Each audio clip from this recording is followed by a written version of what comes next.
NVIDIA claims G-Sync Pulsar aims to eliminate stutter and motion blur to create motion clarity. They also claim G-Sync Pulsar will increase your monitor's perceived refresh rate by about 4 times whatever your baseline refresh rate is.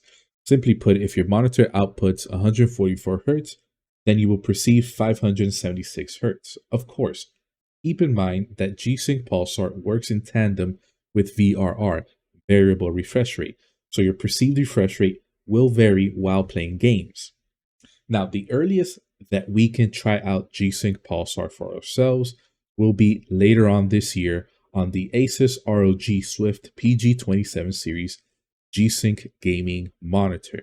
This specific monitor will have a perceived refresh rate of over 1,000 Hz, which sounds cool and impressive, but unfortunately, right now there's no price tag to go along with this monitor. But I'm betting that the price tag will be about $1,000. Now, my reasoning for a 4-figure price tag is that NVIDIA has stated that G-Sync Pulsar requires a radical rethinking of display technology, necessitating development of new panel technology. And looking over here at the article that NVIDIA released about G-Sync Pulsar yesterday, January 8th, today is January 9th, we can see right here where it says that all right, so here we are. Here they are talking about G-Sync and what it requires. So it says this represents a leap beyond incremental updates or a combination of existing technologies. It is a radical rethinking of display technology, necessitating the development of a new panel technology and representing a fundamental re-engineering at both hardware and software levels. So that means that the monitor that G-Sync Pulsar will debut on, which is this one right here, the Asus ROG Swift PG27, sounds like it might not be using IPS panel or a OLED, TN, or a VA. It sounds like it's using a brand new type of panel that we haven't seen before.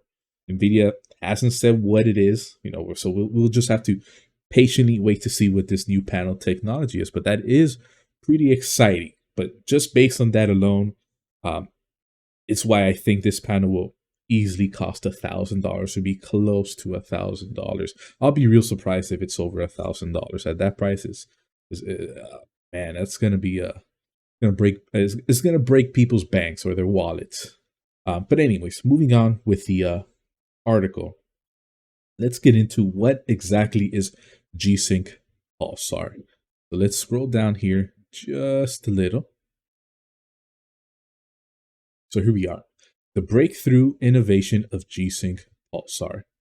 Traditional VRR technologies dynamically adjust the display's refresh rate to match the GPU's frame rate, effectively eliminating stutter. So they're just explaining what the variable refresh rate, their version of variable refresh rate, is G-Sync. Now it says to evolve VRR further, the aspiration has always been in unifying it with advanced strobing techniques to eliminate display motion blur, not to be confused with in-game motion blur visual effects. Display motion blur is caused by slow LCD transitions and the persistence of an image on the retina as our eyes track movement on screen. Slow pixel transitions can't keep up with fast-moving objects, leading to a smear effect. These slow transitions can be eliminated by variable overdrive, but motion blur born out of object permanence in the eye can only be removed by strobing the backlight. Basically, this just means as you're looking at an image on your screen, you're playing a game, a fast-paced game, like let's take Apex Legends, for example. You're tracking a target's moving back and forth, left to right, up, down, just moving real quick. You can only track that target so much, and your eyes are, unfortunately, limited by how much you can track. So G-Sync Pulsar seeks to eliminate just how slowly our eyes can go ahead and track an object on screen. That's from reading this, that's what I understand. That's why NVIDIA is saying that this is G-Sync Pulsar will give us motion clarity.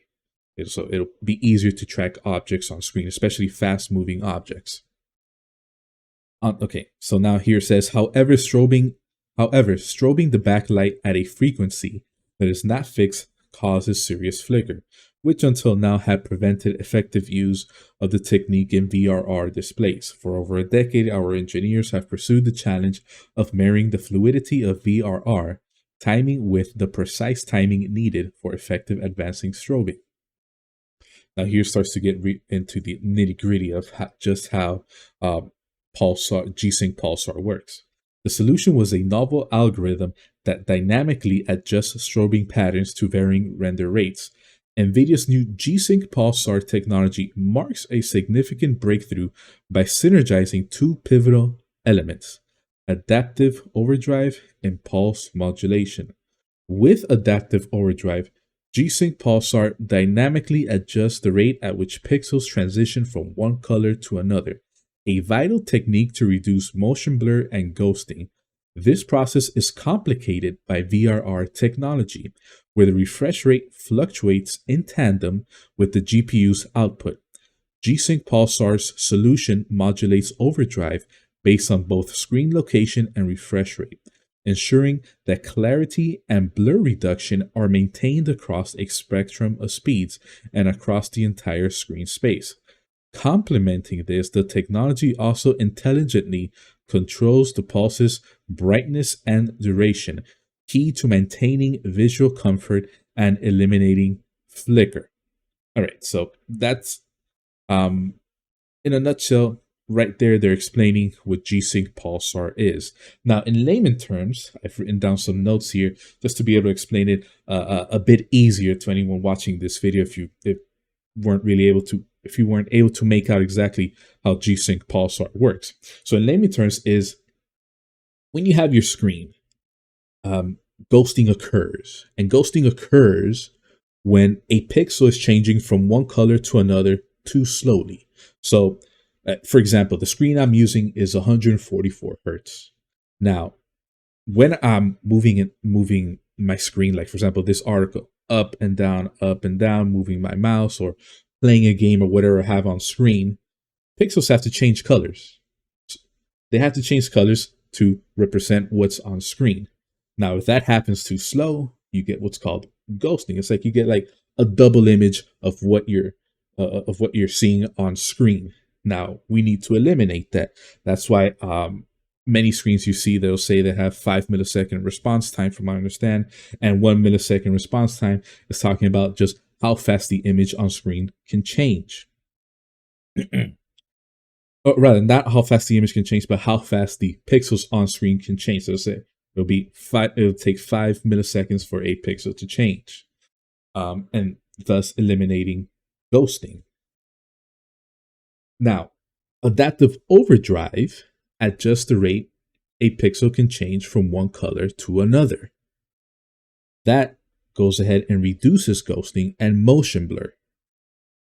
So, as we were saying before, ghosting occurs when pixels change from one color to another color slowly. Adaptive overdrive changes how fast a pixel changes from one color to another in order to reduce motion blur and eliminate ghosting. That's what adaptive overdrive does. Now, here's the issue with adaptive overdrive. When we get variable refresh rate, in this case with NVIDIA panels, or rather G-Sync compatible panels, with variable refresh rate, is you put those two technologies together, adaptive overdrive and variable refresh rate, you reintroduce ghosting. And you reintroduce ghosting because both technologies are not working together. They're not working in tandem. Now we need something to take adaptive overdrive and variable refresh rate, make them work together to once again eliminate motion blur and ghosting.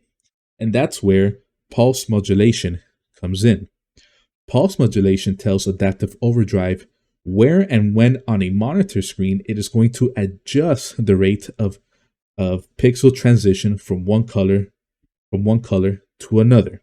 And that, in a nutshell, is G-Sync Pulsar. It sounds amazing from what they're saying. There is a video here in this article. Let me see if I can pull it up for you guys.